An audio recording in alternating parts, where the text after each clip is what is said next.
Kita nyusun skrip, tapi sebelumnya kita mau kemana dulu nih? Kita nggak ke kantor pos aja. Apa kita nggak Ke masjid aja, Masjid Raya Badiul Zaman Surbakti. Kan sejarahnya di situ lebih kental gitu, lebih enak untuk kita pelajari.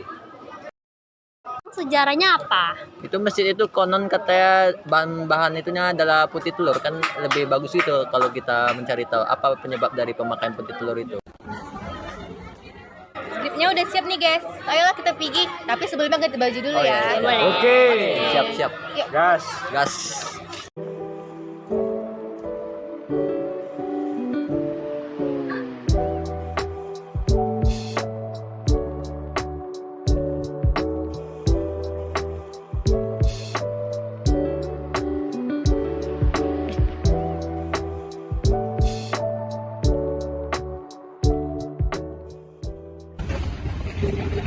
Masjid ini adalah Masjid Raya Kedatukan Sunggal Serbanyaman yang juga dikenal orang-orang sebagai Masjid Badiul Zaman.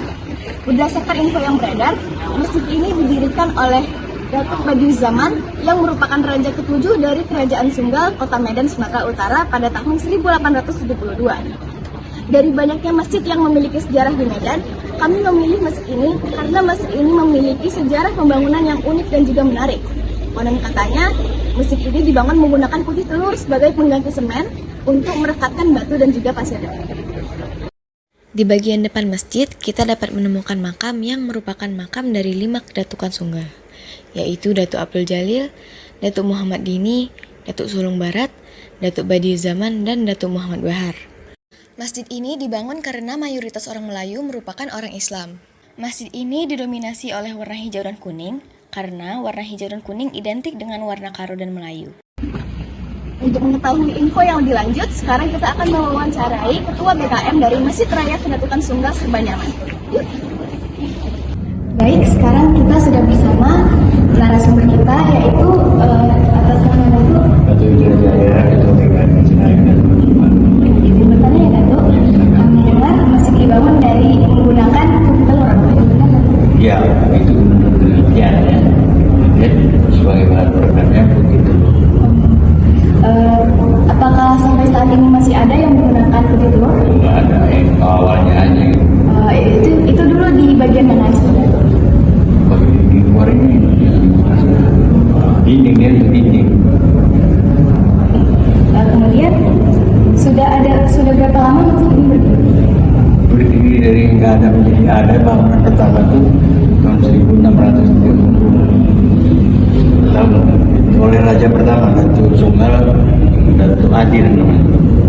Pada tahun 1600 ya. 1630. Kemudian kami dengar itu dibangun oleh Datuk Badiul Zaman, berarti itu tidak benar. Bukan tidak benar. Pada tahun 1885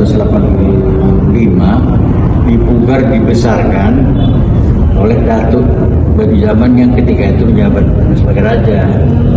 Kalau Datuk Adil itu raja pertama, dia ini Datuk Badiul Zaman kalau nggak salah saya Datuk yang ke-9. Kemudian mengapa masjid ini itu dibangun menggunakan putih telur? Karena katanya ketika itu nggak ada semen. Berarti kami ada baca katanya menggunakan putih telur karena pada saat itu masa kolonial Belanda dan Belanda tidak memberikan material semen karena menentang pembangunan masjid ini. Atau kepastian itu saya nggak bisa. Berarti tidak kita pastikan.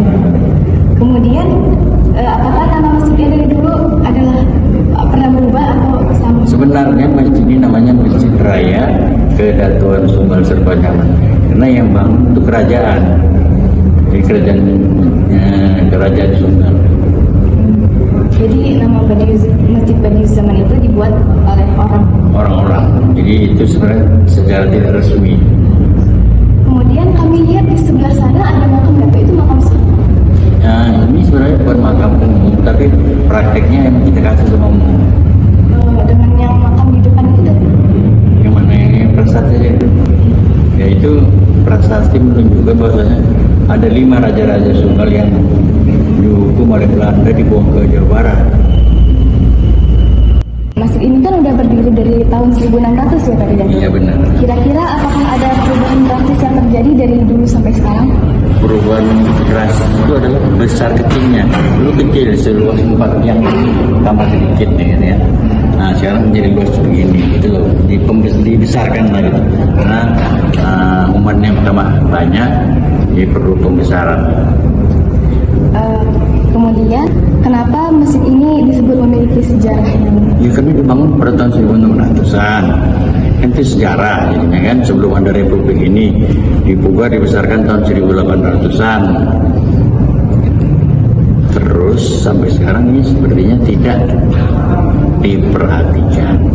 iya Datuk, sangat disayangkan. Sangat disayangkan. Padahal ini adalah sejarah. Kalau kami yang bilang kan sejarah kan, ya kan. Harusnya pemerintah yang menetapkan ini sebagai cagar budaya, heritage, gitu. Terima kasih Datuk atas waktunya di konser.